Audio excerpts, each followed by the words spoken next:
Catus, Maximus here. This time just a little video of the Seekonk Plumbers, or what is known as no hub cast iron hose clamp T-handle torque wrench. Easiest way to put it. They're actually a fairly common item. Cast iron plumbing pipes are commonly associated with sewage, but not exclusively.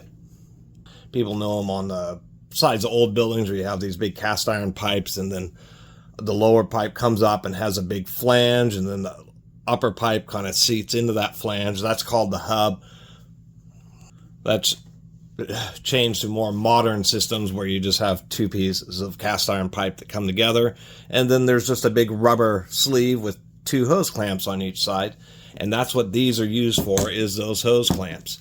A while ago I did a video about this Rigid 902, which is a cheaper option to this Seekonk. The Seekonk is made in, surprisingly enough, Seekonk, Massachusetts. Just did a review of some Silverbrook universal sockets that were made in Springfield, Massachusetts, but there's still some manufacturing in that state. Not a very big company, but that's what they make, is these types of specialized torque products where it's repetitive torquing at a specific value. Since these the reason I found them is because they're the most common. They're 5 foot-pounds, 60 inch-pounds, or just under 7 Newton meters. It ensures that those hose clamps get tight enough to where you have a good seal, but I think that's primarily the primary reason, is just to make sure they're tight enough where they don't leak. It also helps prevent you from really wrenching down, potentially cracking the cast iron pipe. So the Seekonk is a more premium version. This Rigid's about $50. This Seekonk, it really kind of varies. Some of them are more than $100, and that's how they work. You can custom order them to operate however you want, whether it's torque in both directions, or in the case of these no hub hose clamp wrenches, are ratcheting. So you put it on, then as soon as you hit the limit, it just has a spring-loaded slip mechanism. They actually can be changed. You can remove the cap on there. The deal with the Seekonk is it has this little collar that you can slip forward, and that just locks it up, and then it just becomes a regular, in this case 5/16 or 8 millimeter, just T-handle wrench. So for loosening things up, or maybe things just aren't seating quite as tight as you want them to, so you can lock it out and put a little bit of extra pressure on it. So that's pretty neat. The one thing that isn't neat, this is a company that's been around since 1941, but they're only offering a 1-year warranty on something that's I understand it's a torque wrench, so it's technically a calibrated tool, and so they're not going to offer the same type of warranties. 1-year warranty is a standard with torque wrenches, but I believe Rigid still offers a lifetime on theirs. The complaint about these Rigids is they are cheaper, and when they get dropped, they can get the end of it can get broken up. But the Rigid works exactly the same way.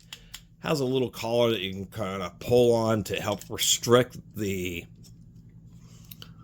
anvil to put a little bit of extra torque, but it isn't, it just kind of holds in, because when this is hitting the torque value, it's slipping and then popping up.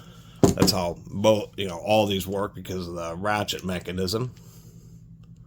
It's just there's a certain spring tension, so when you're putting the load, it will only slip at that level. And that's what's behind here, is just a calibrated spring. But nonetheless, pulling on that collar, definitely kind of uncomfortable, where if you just want to use this as a regular T-handle, it's pretty easy to do. So that's their claim to fame. As far as, it's a little bit wider of a mechanism. It kind of feels like it's operating on a square surface, but pretty definitive. The Rigid, now these are both the same torque value, but the Rigid seems like it's working on a higher number of flats, maybe not quite as smooth. That's the easiest way to put it. Anyway, I've never done a video about a Seekonk product before, and so it's kind of interesting to run into one of these, although it makes sense because it's probably one of the more common products that they sell. Do I work on no hub cast iron pipe? Not very often, but it is still kind of neat to have specialized tools like this, particularly because it'll certainly apply to some other situations where you may find the common size 5/16 unloaded or hose clamps, 5 foot-pounds or 60 inch-pounds is about the right amount of torque. Anyway, thanks for watching. See you next time.